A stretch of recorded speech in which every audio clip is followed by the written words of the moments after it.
Welcome into this episode of Coach's Corner. Jordan Woodruff with you. We're joined by head coach Justin Roland today, and this episode brought to you by Hurst Construction. Coach, good to talk to you today because we got a lot of good stuff to talk about and get a big win last Friday. And it was one of those things that I looked up and I think there was, 6 touchdowns in like 14 plays or whatever. It was really unreal. I've never seen anything quite like that. It was, it gave us an opportunity to work on some stuff. We really just started putting our punt return stuff in.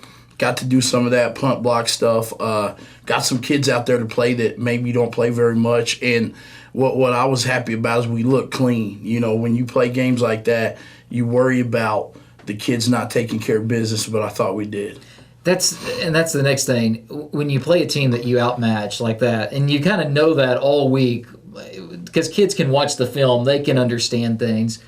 What do you gain? Like, what do you gain in a game like that when you outmatch the opponent like you did? I think it's really the week of practice. You're kind of have the opportunity to just still work on you. So for us, that was coming off of a bye, where all we did was work on us, and then we give another week, and then it sets you up for a tough matchup with Lawton Mac, and then district opener with Muskogee. All right, one of the things you did kind of move some people around, and I think maybe solidified some more positions. I know you're going to have another one or two that come back, but early on, you kind of now got an idea of where kids are going to be throughout the year. Absolutely.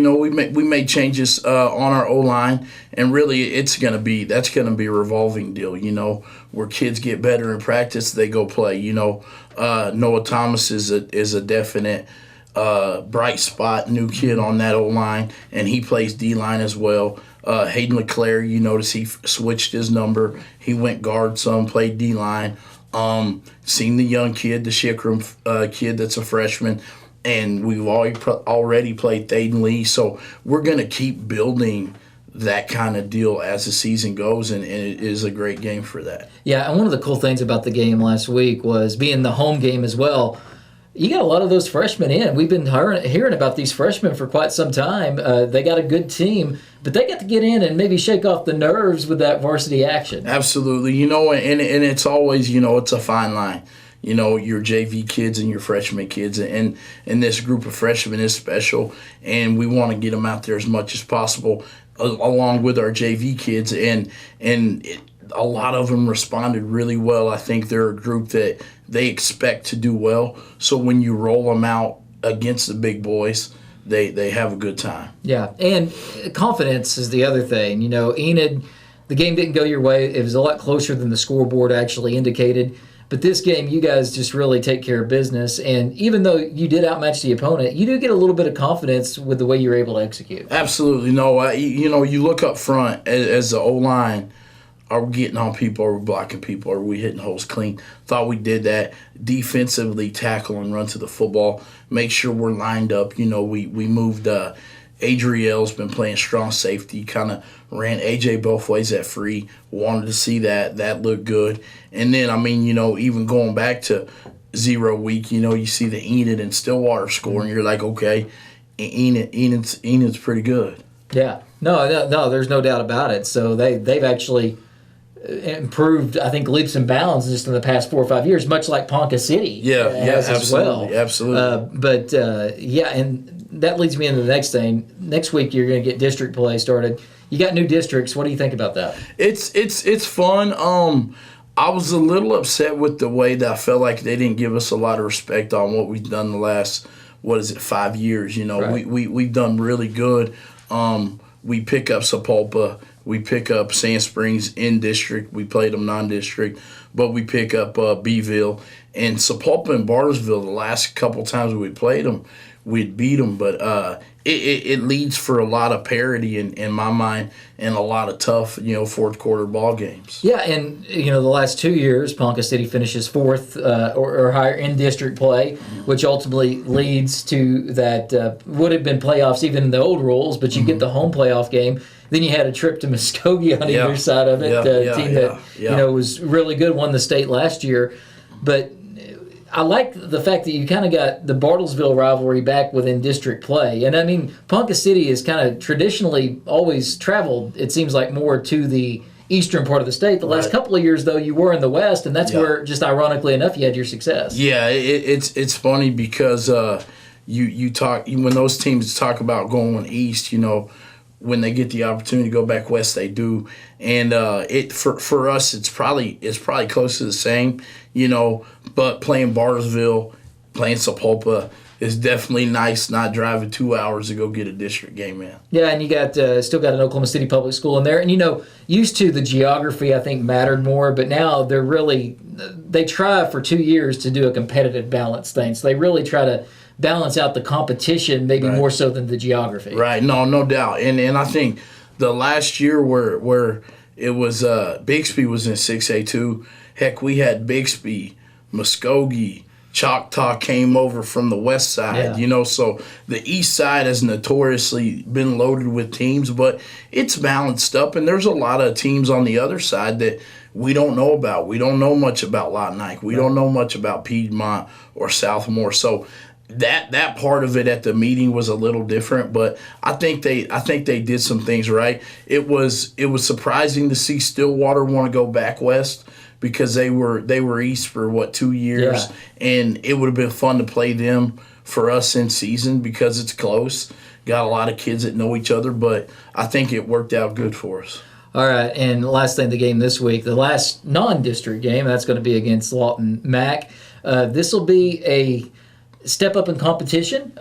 You think about the Enid game, the step up there last week, you kind of step maybe back a little bit as far as competition, but this is a good team, but a very winnable game. Absolutely. They're offensively one of the more impressive O-lines I've ever seen from the standpoint of working together. They're big kids, but they get off the ball and they move really well.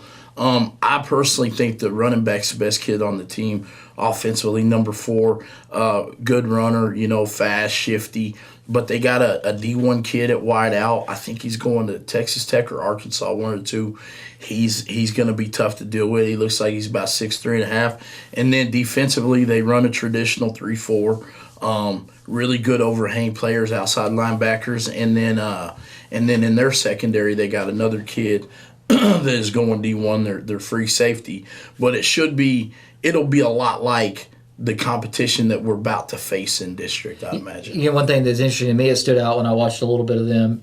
They do run a traditional 3-4, and it's something, most people have gone to the 3-3-5 sets, which sometimes you'll have even a fourth guy that will come down and he's almost like a stand-up end, basically. Yeah. But the traditional 3-4, it's almost unique now in today's high school football, right? No, yeah, it's kind of a dying art. The other team that does it is Bixby, and they stay in it. I mean, they are very true to those two overhang players, and they'll split the difference sometimes, drop to the flat. But I think with what they like to do, those two guys and the two safeties that are behind them, it pivotal parts of their defense. Yeah, and how are you going to attack that? It's funny because I felt like even though Rogers was a step down in competition, we found something offensively with the split back set, with just getting guys the ball that can run. We're fortunate this year that we have 3 or 4 running backs. You got Alonzo Big Goose, Donovan Harjo, Avon Hobbs, and now Colt Shickram kind of rotates around in there everywhere. So we're going to run the football, and then when we throw it, it's got to be accurate. Well, and you had Cole Johnston back there, or Johnston Burke back there. Johnston Burke, he can run as well. And I thought the prettiest play of the night against Rogers was that option pitch. There's no doubt. Johnston, I don't know what he looks like on TV, but he's a pretty good-looking kid in person. I think he's about 185 pounds, and for us, that's big. I don't think Tay ever got over 165, so he can really run the QB sweep power read. the veer options, it's good for him because if you keep it, you feel pretty good about him keeping it. And then if you have to go to Cortez or Cortez takes some reps, you don't have to change the offense very much. No, and we did see that Johnston had to go out and you had to put Cortez in for that first touchdown. Yeah. So, and it's good to be able to have that because you're going to have moments like that throughout a game. Absolutely. Well, Coach, anything else? That is it, man. We're excited for our first non-district. It's kind of cool. So a kid I played with in college, Michael Pushki, is the OC at Lawton Mac. So that'll be fun to see Michael, and it'll be good competition. So where'd you play with him at? I played with him at NEO and Kansas State. So both, okay. Yeah, so both. So he came in. It was funny. He came in as a linebacker at NEO. He was all-state linebacker, and they moved him to tight end. And he may have the best hands I've ever seen in person. Are they moving there because you were already a linebacker? That's Is that what it was? they were bringing in a bunch of us. They're bringing in me and Jeremiah Burton. You'll remember Jeremiah Burton. Jeremiah Burton, yeah. So, yep, absolutely. So it should be fun. Good stuff. Well, it's always cool when you got little side notes like that as well. Hey, appreciate it. Thanks, Coach. Thank we'll you, talk to you buddy. again Thank coming up next week. All right, I want to say thanks to Chris behind the camera. Thanks to Hearst Construction as the sponsor today for Coach's Corner. Jordan Woodruff saying so long until next time, and go Cats.